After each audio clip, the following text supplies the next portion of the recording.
Hi friends, welcome to Srishti's kitchen. ಇವತ್ತಿನ ನಮ್ಮ ರೆಸಿಪಿಯಲ್ಲಿ tasty ಮೆಂತ್ಯ ಪಲಾವ್ ಅಥವಾ ಮೆಂತ್ಯ ಬಾತ್. ಒಬ್ಬೊಬ್ಬರು ಒಂದೊಂದು ರೀತಿಯಲ್ಲಿ ಇದನ್ನು ಕರೀತಾರೆ. ಯಾವ ರೀತಿ ಕರೆದ್ರೂ ತುಂಬ ಟೇಸ್ಟಿಯಾಗಿರೋ ರೆಸಿಪಿ ಇದು. ಹಾಗೆಯೇ ನಮ್ಮ ಆರೋಗ್ಯಕ್ಕೂ ಸಹ ತುಂಬ ಒಳ್ಳೆಯದು. ನಾನೀಗ ನಿಮಗೆ ಟೇಸ್ಟ್ ಮಾಡಿ ಹೇಳ್ತೀನಿ. ಬೆಳಗಿನ ಬ್ರೇಕ್ಫಾಸ್ಟ್ಗೆ ಅಥವಾ ಲಂಚ್ ಬಾಕ್ಸ್ಗೆ ತುಂಬ ಸೂಟ್ ಆಗುವಂಥ ರೆಸಿಪಿ. ಸಖತ್ ಟೇಸ್ಟಿಯಾಗಿರುತ್ತೆ. ಮೆಂತ್ಯ ಸೊಪ್ಪು ನಮ್ಮ ದೇಹಕ್ಕೂ ಸಹ ತುಂಬ ಒಳ್ಳೆಯದು. ಈ ರೀತಿ ರಾಯ್ತಾ ಹೊಟ್ಟಿಗೆ ತಿನ್ನಲಿಕ್ಕೆ ತುಂಬ ಚೆನ್ನಾಗಿರುತ್ತೆ. ನನಗಂತೂ ಪಲಾವ್ ರೆಸಿಪಿಗಳೇನೇ ಇರಲಿ, ಈ ರೀತಿ ಮೊಸರು ಪಚ್ಚಡಿ ಹಾಕ್ಕೊಂಡು ತಿನ್ನೋದು ತುಂಬ ಇಷ್ಟ. ಈ ರೀತಿಯಾಗಿ ಒಮ್ಮೆ ನೀವು ಸಹ ಮೆಂತ್ಯ ಪಲಾವು ಹಾಗೆ ರಾಯ್ತಾ ಮಾಡಿಕೊಂಡು ಅದರ ಟೇಸ್ಟ್ ನೋಡಿ ಎಂಜಾಯ್ ಮಾಡಿ. ಮಕ್ಕಳ ಲಂಚ್ ಬಾಕ್ಸ್ಗಂತೂ ತುಂಬ ಚೆನ್ನಾಗಿರುತ್ತೆ. ಬೇಗ ಕಡಿಮೆ ಸಮಯದಲ್ಲಿ ಆಗುವಂಥ ರೆಸಿಪಿ ಕೂಡ ಇದು. ಹಾಗಿದ್ರೆ ತಯಾರಿ ವಿಧಾನ ನೋಡೋಣ. ಫ್ರೆಂಡ್ಸ್, ಈ ರೆಸಿಪಿನ ಮಾಡಲಿಕ್ಕೆ ಚಿಕ್ಕ ಸೈಜ್ದು 1 ಕಟ್ಟಷ್ಟು ಮೆಂತ್ಯ ಸೊಪ್ಪನ್ನು ತೊಗೊಂಡಿದ್ದೀನಿ. ಅದನ್ನು ಬಿಡಿಸಿ ಚೆನ್ನಾಗಿ ವಾಶ್ ಮಾಡಿ ಆನಂತರ ಇದನ್ನು ಈ ರೀತಿಯಾಗಿ ಸಣ್ಣದಾಗಿ ಕಟ್ ಮಾಡಿ ಒಂದು ಬೌಲ್ಗೆ ಹಾಕಿಟ್ಟಿದ್ದೀನಿ. ಈಗ ಮಸಾಲೆ ಪೇಸ್ಟ್ ರೆಡಿ ಮಾಡ್ಕೊಳ್ಳಿಕ್ಕೆ ಚಿಕ್ಕದೊಂದು ಜಾರ್ ತೊಗೊಳ್ತಾ ಇದ್ದೀನಿ.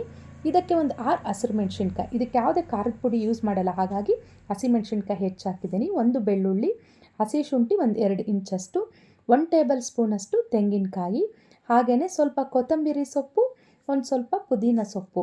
ಇಷ್ಟು ಇಂಗ್ರೀಡಿಯೆಂಟ್ಸ್ನ ಸೇರಿಸ್ಕೊಂಡು ಸ್ವಲ್ಪ ನೀರು ಹಾಕಿ ಇದನ್ನು ಮಸಾಲ ಪೇಸ್ಟ್ ಮಾಡಿ ಪಕ್ಕಕ್ಕಿಡಿ. ಈಗ ನಮಗೆ ಇಲ್ಲಿ ಓಲ್ ಗರಂ ಮಸಾಲ ಐಟಮ್ ಏನೇನು ಬೇಕು ಅಂತ ತೋರಿಸ್ತಾ ಇದ್ದೀನಿ. ಸ್ವಲ್ಪ ಸೋಂಪು, ಚಕ್ಕೆ ಲವಂಗ, ಪಲಾವ್ ಎಲೆ, ಶಾಯಿ ಜೀರಾ, ಜೀರಿಗೆ, ಏಲಕ್ಕಿ ಒಂದು 3, ಮರಾಠೆ ಮೊಗ್ಗು, ಅನಾನಸ್ ಹೂವು. ಇಷ್ಟು ಇಂಗ್ರೀಡಿಯೆಂಟ್ಸ್ ನಮಗೆ ಒಗ್ಗರಣೆಗೆ. ಅಕ್ಕಿನ ಇಲ್ಲಿ ಒಂದು ಅರ್ಧ ಗಂಟೆಗಳ ಕಾಲ ನೆನೆಸಿಟ್ಟಿದ್ದೀನಿ. ಈಗ ಸ್ಟವ್ ಆನ್ ಮಾಡಿ ಸ್ಟವ್ ಮೇಲೆ ಒಂದು ಕುಕ್ಕರ್ ಇಟ್ಟು 2 ಟೇಬಲ್ ಸ್ಪೂನಷ್ಟು ಎಣ್ಣೆ ಹಾಕ್ಕೊಳ್ತಾ ಇದ್ದೀನಿ. ಎಣ್ಣೆ ಸ್ವಲ್ಪ ಚೆನ್ನಾಗಿ ಬಿಸಿ ಆದಮೇಲೆ ನಾನು ತೋರಿಸಿದ್ದ ಹೋಲ್ ಗರಂ ಮಸಾಲ ಐಟಮ್ಸ್ನ ಇದಕ್ಕೆ ಸೇರಿಸ್ಕೊಳ್ತಾ ಇದ್ದೀನಿ. ಇದೆಲ್ಲ ಸ್ವಲ್ಪ ಫ್ರೈ ಮಾಡಿಕೊಂಡು ಆನಂತರ ಇದಕ್ಕೆ ಈರುಳ್ಳಿ ದೊಡ್ಡ ಸೈಜ್ದು 2 ತೊಗೊಂಡಿದ್ದೀನಿ. ಈ ರೀತಿ ಉದ್ದ ಸೀಳಿಟ್ಕೊಂಡಿದ್ದೆ. ಈರುಳ್ಳಿನ ಹಾಕ್ಕೊಂಡ್ಮೇಲೆ ಸ್ವಲ್ಪ ಚೆನ್ನಾಗಿ ಇದನ್ನು ಫ್ರೈ ಮಾಡ್ಕೊಳ್ಳೋಣ. ಇದಕ್ಕೆ 1 ಟೊಮ್ಯಾಟೋನ ಬಳಸ್ಕೊಳ್ತಿದ್ದೀನಿ. ಚೆನ್ನಾಗಿ ಹಣ್ಣಾಗಿರೋಂಥ 1 ಟೊಮ್ಯಾಟೊ ಸಣ್ಣದಾಗಿ ಹಚ್ಚಿಟ್ಟಿದ್ದೆ, ಅದನ್ನು ಸಹ ಹಾಕಿ ಚೆನ್ನಾಗಿ ಸ್ವಲ್ಪ ಸಾಫ್ಟ್ ಆಗೋವರೆಗೂ ಫ್ರೈ ಮಾಡ್ಕೊಳ್ಳೋಣ. ಈಗ ಫಸ್ಟ್ಗೆ ನಾನಿಲ್ಲಿ ಸೊಪ್ಪು ಹಾಕ್ಕೊಳ್ತೀನಿ, ಯಾಕಂದರೆ ಮೆಂತ್ಯ ಸೊಪ್ಪು ಸ್ವಲ್ಪ ಕಹಿ ಅಂಶ ಅಂತ ಎಲ್ಲರಿಗೂ ಗೊತ್ತು. ಈ ರೀತಿ ನಾವು ಎಣ್ಣೆಗೆ ಹಾಕಿ ಫ್ರೈ ಮಾಡ್ಕೊಳ್ಳೋದ್ರಿಂದ ಅದರ ಕಹಿ ಅಂಶ ಎಲ್ಲ ಸ್ವಲ್ಪ ಚೆನ್ನಾಗಿ ಕಡಿಮೆ ಆಗುತ್ತೆ. ಹಾಗಾಗಿ ಟೊಮೆಟೊ ಸಾಫ್ಟ್ ಆದಮೇಲೆ ಮೊದಲಿಗೆ ಸೊಪ್ಪು ಹಾಕ್ಕೊಳ್ಳಿ. ಕಟ್ ಮಾಡಿ ಇಟ್ಕೊಂಡಿರೋವಂಥ ಮೆಂತ್ಯ ಸೊಪ್ಪನ್ನು ಹಾಕಿ ಎಣ್ಣೆಯಲ್ಲಿ ಒಂದು 2ರಿಂದ 3 ನಿಮಿಷ ಚೆನ್ನಾಗಿ ಇದನ್ನು ಫ್ರೈ ಮಾಡ್ಕೊಳ್ಳಿ. ಈ ರೀತಿ ಫ್ರೈ ಮಾಡ್ಕೊಳ್ಳೋದ್ರಿಂದ ನಾನು ಹೇಳಿದಾಗೆ ಅದ್ರದ್ದು ಕಹಿ ಅಂಶ ಎಲ್ಲ ಹೋಗುತ್ತೆ. ಆನಂತರ ರುಚಿಗೆ ತಕ್ಕಷ್ಟು ಉಪ್ಪು, ಹಾಗೆ 1 ಚಿಟಿಕೆಯಷ್ಟು ಅರಿಶಿನ ಪುಡಿಯನ್ನು ಹಾಕ್ಕೊಳ್ಳಿ. ಇದಕ್ಕೆ ಯಾವುದೇ ತರಕಾರಿಗಳನ್ನು ಬಳಸೋದಿಲ್ಲ, ಹಾಗಾಗಿ ನಾನು ಒಂದು ಆಲೂಗಡ್ಡೆಯನ್ನು ಹಾಕ್ತಾಯಿದ್ದೀನಿ. ಬೀನ್ಸು, ಕ್ಯಾರೆಟು ಎಲ್ಲ ಹಾಕಿದ್ರೆ ನಾವು ನಾರ್ಮಲಾಗಿ ಮಾಡೋ ಪಲಾವ್ ಆಗಿಬಿಡುತ್ತೆ. ಇದು ಮೆಂತ್ಯ ಪಲಾವ್ ಆಗಿದ್ದಕ್ಕೆ ನಾನು ಯಾವುದೇ ತರಕಾರಿ ಹಾಕ್ತಿಲ್ಲ. 1 ಆಲೂಗಡ್ಡೆಯನ್ನು ಹೊಟ್ಟೆಲ್ಲ ತೆಗೆದು ಅದನ್ನು ಕಟ್ ಮಾಡಿಟ್ಟಿದ್ದೀನಿ. ಈಗ ಇದಕ್ಕೆ ಆಲೂಗಡ್ಡೆನ ಹಾಕ್ಕೊಳ್ಳೋಣ. ಈ ರೀತಿ ಎಣ್ಣೆ ಎಲ್ಲ ಸೈಡಿಗೆ ಬಿಟ್ಟು ನಮಗೆ ಮೆಂತ್ಯ ಸೊಪ್ಪು ಚೆನ್ನಾಗಿ ಫ್ರೈ ಆಗಿರಬೇಕು. ಆಗ ಇದಕ್ಕೆ ಕಟ್ ಮಾಡಿಟ್ಕೊಂಡಿರೋಂಥ ಆಲೂಗಡ್ಡೆ, 1 ಕಪ್ಪಷ್ಟು ಹಸಿ ಬಟಾಣಿ. ಒಂದು ವೇಳೆ ಹಸಿ ಬಟಾಣಿ ಇಲ್ಲ ಅಂದರೆ ಈ ಜಾಗದಲ್ಲಿ ಒಣ ಬಟಾಣಿನ ನೈಟೆಲ್ಲ ನೆನೆಸಿಟ್ಟು ಬೆಳಗ್ಗೆ ಬ್ರೇಕ್ಫಾಸ್ಟ್ ರೆಡಿ ಮಾಡೋವಾಗ ಯೂಸ್ ಮಾಡ್ಕೋಬೋದು. ಈಗ ಮಸಾಲ ಪೇಸ್ಟನ್ನು ಹಾಕ್ಕೊಳ್ಳೋಣ. ಎಣ್ಣೆ ಎಲ್ಲ ಈ ರೀತಿ ಸೈಡ್ ಬಿಟ್ಟು ಆಲೂಗಡ್ಡೆ, ಸೊಪ್ಪು, ಬಟಾಣಿ ಎಲ್ಲ ಸ್ವಲ್ಪ ಚೆನ್ನಾಗಿ ಈ ರೀತಿ ಫ್ರೈ ಆದಮೇಲೆ ಮಸಾಲ ಪೇಸ್ಟನ್ನು ಹಾಕಿ ಅದರ ಹಸಿ ವಾಸನೆ ಹೋಗೋವರೆಗೂ ಚೆನ್ನಾಗಿ ಇದನ್ನು ಫ್ರೈ ಮಾಡ್ಕೊಳ್ಳಿ.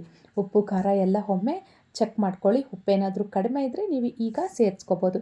ಈಗ ಇದಕ್ಕೆ ನೀರು, ನಾನು 1.5 ಗ್ಲಾಸಷ್ಟು ಅಕ್ಕಿ ತೊಗೊಂಡಿದ್ದೆ, ಅದಕ್ಕೆ 3 ಗ್ಲಾಸಷ್ಟು ನೀರನ್ನು ಹಾಕ್ಕೊಳ್ತಾ ಇದ್ದೀನಿ. 2 ಆಯಿತು. ಇನ್ನೊಂದು ಗ್ಲಾಸು ಈ ಮಿಕ್ಸಿ ಜಾರ್ ಇತ್ತಲ್ವ, ಮಸಾಲೆ ಎಲ್ಲ ಇರುತ್ತೆ ಅದರಲ್ಲಿ, ಅದಕ್ಕೆ ಹಾಕಿ ಹಾಕ್ಕೊಂಡೆ. ಟೋಟಲಿ 3 ಗ್ಲಾಸಷ್ಟು ನೀರು ಹಾಕಿದೆ. ನೀರು ಹಾಕಿದ್ಮೇಲೆ ಈ ರೀತಿ ಚೆನ್ನಾಗಿ ಕುದಿ ಬಂದಮೇಲೆ ಇದಕ್ಕೆ ನೆನೆಸಿಟ್ಕೊಂಡಿರೋ ಅಂಥ ಅಕ್ಕಿಯನ್ನು ನಾವು ಸೇರಿಸ್ಕೊಳ್ಳೋಣ.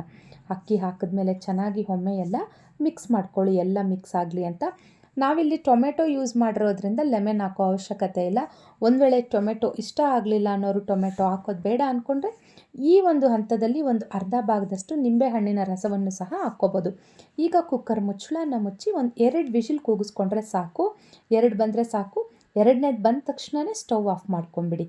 ಸ್ಟವ್ ಆಫ್ ಮಾಡ್ಕೊಂಡಿದ ನಂತರ ಈ ಪ್ರೆಷರ್ ಎಲ್ಲ ಕಂಪ್ಲೀಟ್ ಇಳಿಯೋವರೆಗೂ ವೆಯ್ಟ್ ಮಾಡಿ ಆನಂತರ ಕುಕ್ಕರ್ ಮುಚ್ಚಳನ ಓಪನ್ ಮಾಡಿದ್ರೆ ಘಮ ಘಮ ಅಂತ ಇರೋ ನಮ್ಮ ಆರೋಗ್ಯಕ್ಕೆ ತುಂಬ ಉಪಯುಕ್ತಕರವಾದ ಫ್ಲೇವರ್ಫುಲ್ ಮೆಂತ್ಯ ಬಾತ್ ಇಲ್ಲಿ ಸವಿಯಲು ಸಿದ್ಧವಾಗುತ್ತೆ.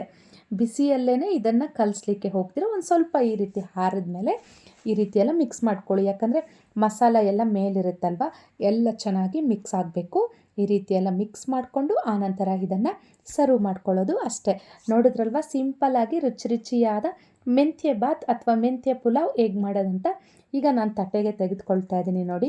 ಉದ್ರುದ್ರಾಗಿ ಗ್ರೀನ್ ಕಲರಲ್ಲಿ ಎಷ್ಟು ಚೆನ್ನಾಗಿ ಬಂದಿದೆ ಮೆಂತ್ಯ ಪುಲಾವ್ ಅಂದರೆ ಒಳ್ಳೆ ಫ್ಲೇವರ್ ಬರ್ತಾ ಇದೆ. ಇಲ್ಲಿ ನಾವು ಹಾಕಿರೋ ಮಸಾಲ ಐಟಮ್ಸು ಎಲ್ಲ ಚೆನ್ನಾಗಿ ಹಾಕಿದ್ವಲ್ಲ, ಸೊ ಹಾಗಾಗಿ ಇದನ್ನು ನಾನು ಹೇಳಿದಾಗೆ ರಾಯ್ತ ಹೊಟ್ಟಿಗೆ ತಿನ್ನಲಿಕ್ಕೆ ತುಂಬ ಚೆನ್ನಾಗಿರೋದು. ಫ್ರೆಂಡ್ಸ್, ಈ ರೆಸಿಪಿ ನಿಮ್ಗೆ ಇಷ್ಟ ಆಗಿದ್ದಲ್ಲಿ ನನ್ನ ಚಾನಲ್ಗೊಂದು ಲೈಕ್ ಮಾಡಿ, ಶೇರ್ ಮಾಡಿ, ಸಬ್ಸ್ಕ್ರೈಬ್ ಮಾಡಿ.